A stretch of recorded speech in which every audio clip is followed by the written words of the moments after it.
पिता का आशीर्वाद। एक सत्य घटना। कर्नाटक में बेंगलुरु के एक व्यापारी की यह सत्य घटना है। जब मृत्यु का समय सन्निकट आया तो पिता ने अपने एकमात्र पुत्र धनपाल को बुलाकर कहा कि बेटा, मेरे पास धन संपत्ति नहीं है कि मैं तुम्हें विरासत में दूं, पर मैंने जीवन भर सच्चाई और प्रामाणिकता से काम किया है, तो मैं तुम्हें आशीर्वाद देता हूँ कि तुम जीवन में बहुत सुखी रहोगे और धूल को भी हाथ लगाओगे तो वह सोना बन जाएगी। बेटे ने सिर झुकाकर पिताजी के पैर छुए। पिता ने सिर पर हाथ रखकर आशीर्वाद दिया और संतोष से अपना प्राण त्याग कर दिए। अब घर का खर्च बेटे धनपाल को संभालना था। उसने एक छोटी सी ठेला गाड़ी पर अपना व्यापार शुरू किया। धीरे धीरे व्यापार बढ़ने लगा। एक छोटी सी दुकान ले ली और व्यापार और बढ़ा। अब नगर के संपन्न लोगों में उसकी गिनती होने लगी। उसको विश्वास था कि यह सब मेरे पिता के आशीर्वाद का ही फल है, क्योंकि उन्होंने जीवन में दुख उठाया पर कभी धैर्य नहीं छोड़ा, श्रद्धा नहीं छोड़ी, प्रामाणिकता नहीं छोड़ी। इसलिए उनकी वाणी में बल था और उनके आशीर्वाद फलीभूत हुए और मैं सुखी हुआ। उसके मुंह से बार बार यह बात निकलती थी। एक दिन एक मित्र ने पूछा, तुम्हारे पिता में इतना बल था तो वह स्वयं संपन्न क्यों नहीं हुए, सुखी क्यों नहीं हुए? धर्मपाल ने कहा, मैं पिता की ताकत की बात नहीं कर रहा हूँ, मैं उनके आशीर्वाद के ताकत की बात कर रहा हूँ। इस प्रकार वह बार बार अपने पिता के आशीर्वाद की बात करता तो लोगों ने उसका नाम ही रख दिया, बाप का आशीर्वाद। धर्मपाल को इससे बुरा नहीं लगता था। वह कहता कि मैं अपने पिता के आशीर्वाद के काबिल निकलूं, यही तो मैं चाहता हूँ। ऐसा करते हुए कई साल बीत गए। वह विदेशों में व्यापार करने लगा। जहाँ भी व्यापार करता उसे बहुत लाभ होता। एक बार उसके मन में आया कि मुझे लाभ ही लाभ होता है, तो मैं एक बार नुकसान का अनुभव करूं। तो उसने अपने एक मित्र से पूछा, एक ऐसा व्यापार बताओ कि जिसमें मुझे नुकसान हो।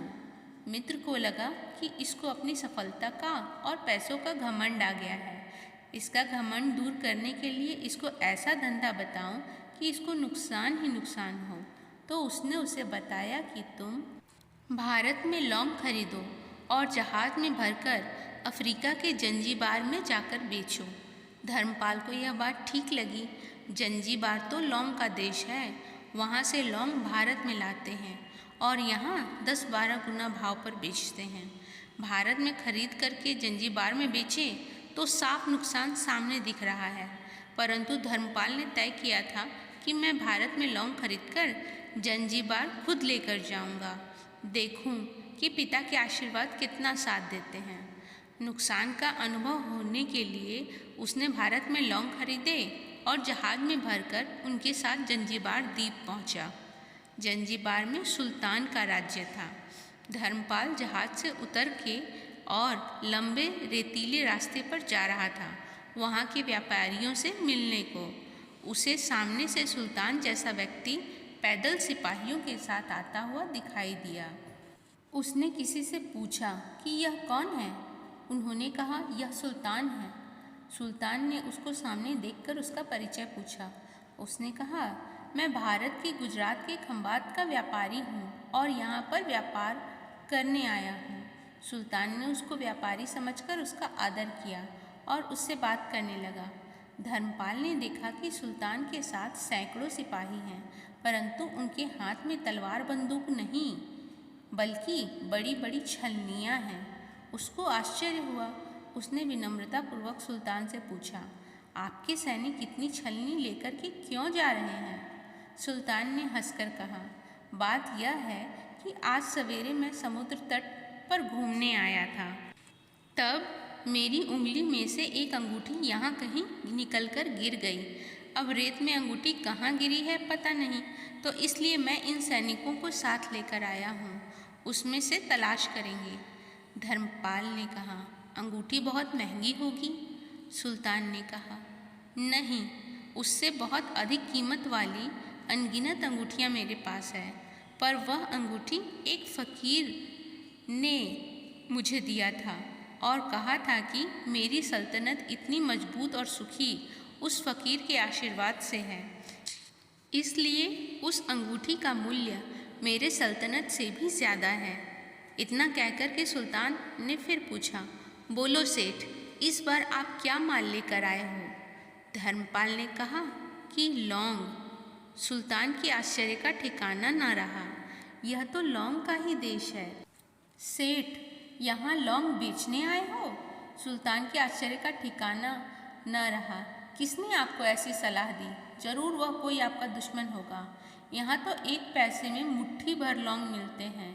यहाँ लौंग कौन खरीदेगा और तुम क्या कमाओगे? धर्मपाल ने कहा, मुझे यही देखना है कि यहाँ भी मुनाफा होता है या नहीं। मेरे पिता के आशीर्वाद से आज तक मैंने जो धंधा किया उसमें मुनाफा ही मुनाफा हुआ, तो अब मैं देखना चाहता हूँ कि उनके आशीर्वाद यहाँ भी फलते हैं या नहीं। सुल्तान ने पूछा, पिता का आशीर्वाद, इसका क्या मतलब? धर्मपाल ने कहा, मेरे पिता सारा जीवन ईमानदारी और प्रामाणिकता से कमाते रहे। उन्होंने मरते समय मुझे भगवान का नाम लेकर मेरे सिर पर हाथ रखकर आशीर्वाद दिया था कि तेरे हाथ में धूल भी सोना बन जाएगी। ऐसा बोलते बोलते धर्मपाल नीचे झुका और जमीन की रेत से एक मुट्ठी भरी और सम्राट सुल्तान के सामने मुट्ठी खोलकर उंगलियों के बीच में से रेत नीचे गिराई तो धर्मपाल और सुल्तान दोनों के आश्चर्य का ठिकाना न रहा। उसके हाथ में वही हीरे जड़ित अंगूठी थी। यह वही सुल्तान की घूमी हुई अंगूठी थी। अंगूठी देखकर सुल्तान बहुत प्रसन्न हो गया। बोला, वाह, खुदा आपकी करामात का पार नहीं। आप पिता के आशीर्वाद को सच्चा करते हो। धर्मपाल ने कहा, फ़कीर के आशीर्वाद को भी वही परमात्मा सच्चा करता है। सुल्तान और खुश हुआ, धर्मपाल को गले लगाया और कहा, मांग सेठ, आज तू जो मांगेगा मैं दूंगा।